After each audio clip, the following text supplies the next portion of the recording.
how things happen. You get old, you get things happen. So, anyway, I want to be too long because we're a little bit over tonight, and we know we want to eat and we want to socialize. So I'm going to have some things written down that I want to go through real quickly, a little more quickly than I had anticipated. But it's glad to be back. I'm glad to be back. I'm glad to see all of y'all. I want to say thank you to my executive board because they did one heck of a job in making sure things were being done the way they're supposed to be done while I was in the hospital. Sometimes I get a call at 11 o'clock at night and say, Joy, what do you think about this? Mr. Brooks will come by and see me all the time and sit there with me till 11, 12 at night. And well, it was wonderful to have that kind of support and people call and give me good wishes. But I want to talk about a few things real quick and report back some memories. Really, really memories. Tessa, I got to say something to you. It's hard to follow a person like you, but you don't know me, but I know you. And I'm a lifetime member of the NAACP down in Prince George's County, where I used to live with Bob Ross. And I heard you talk about, Bob was the president there, and I heard you, and y'all need to join the NAACP, folks. You know, for $500, you can just pay for down payment, you become a lifetime member. But $30 is not a lot of money to pay for a year in the NAACP. She's absolutely right. I'm going to defer one thing with her, that she said, and what she said, the NAACP is not as relevant as now as it used to be. I'm going to say, no, it's more relevant now than it used to be, because we all see what's happening. So the people that come to our rescue is going to be the NAACP. They're going to be put the stamp on everything. But she brought back a lot of memories. She talked about Mr. Haysbert. She talked about Mr. Adams. She talked about Reggie Scribner.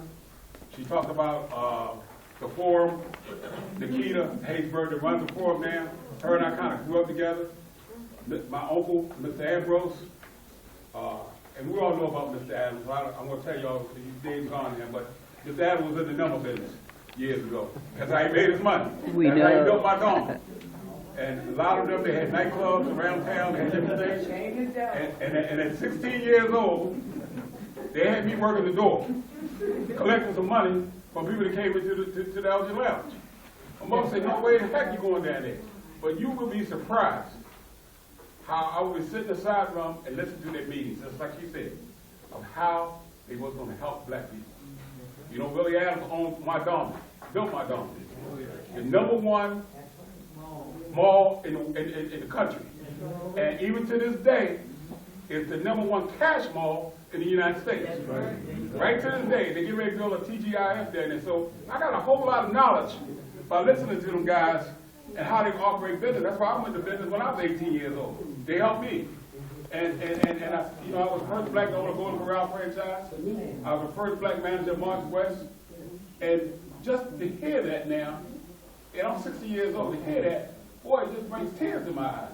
And that's the kind of opportunities that we need to do. Let me tell you about Neighborhoods United. The reason why we're here is to bring these type of resources to you, bring this type of information to you. I talked to Willie Flowers one day, and I said this at our rally the other day. I talked to Willie Flowers at the voting day, right?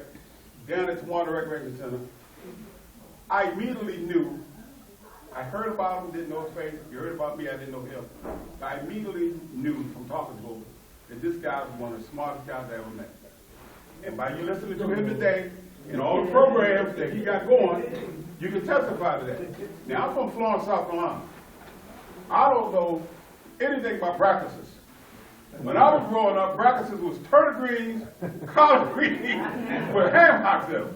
So, for him to call that stuff Brackuses, I don't know what the heck you're talking about. But he has been on me because I'm a diabetic. George, you need to lose weight, you need to eat this, you need to add that. And I'm listening to Sasha talk about a new way to cook sweet potatoes and all. And I'm learning all that at 60 years old. That's the way we're supposed to eat. We do have a what they call a food desert here in Park Heights. Park Heights is on the way back. And I would like to say, because of Neighborhoods United and groups like this, we're going to bring it back. And folks, you didn't hear anything else here tonight. There's something that you heard from every one of us. We have got to work together. If we don't work together, we don't bring this thing together and work with each other, nothing is going to happen. Now, there can be some naysayers. There can be some people that say, I don't worry about neighbor, I don't. But you know what? It's always going to be naysayers. Yeah, when they said back when Willie Adams and Mr. Haysbert used to do things. Like she said, people, you going to talk about her. And by the way, Doc Cheatham is my frat brother. He used to be the president of Devil Exit. Your husband, you know Wayne Frazier. Wayne Frazier worked for you at Harvard Bank when you first started. Yeah, Wayne Frazier's on a football team with you. At Verbo, he's on a football team with Verbo and Morgan. He used to hold me. I was fullback. So you see a lot of these people you talk about. That's why I say start bringing back memories. And I started saying, wow, all these people were people that did something in life. Talk real quick to you about the great thing. Folks, it's a shame. I saw Sadie stand up here and actually shed tears. I heard today, I don't know if you read the Wall Street Journal, but 1.5 million black men are missing. They're either dead or they're in jail. 1.5 million. And here, right here in Baltimore, I was so ashamed that we're on CNN, we're on MSNBC, not for good things, but for this thing to happen with Ray. Folks, we got to turn this thing around. We got to turn it around quickly. And one of the other things I heard today is education. Now, I'm going to ask Pearl, who's our secretary, who does an excellent job. With you, with Tessa, with everybody that spoke tonight, we need to have a link on our website to link them up to do what they did. She said something that was very valuable. 80%, 76% of the folks couldn't pass the 9th grade math test. Now, anybody that know me know my forte is. It's about education. It's about keeping legs and heels open. Elementary school. Now we see how all this connects. We don't have 76% of our people cannot do math at 9th grade level, but they want to close down schools. Now that doesn't make a whole lot of sense to me. Langston Hughes Elementary is the #1 school in the Park Heights area. Our grades are better than any school in Park Heights, but they want to close it down. Now, you got 2 pieces of paper in your hand, just pass it. This is what's passed around. One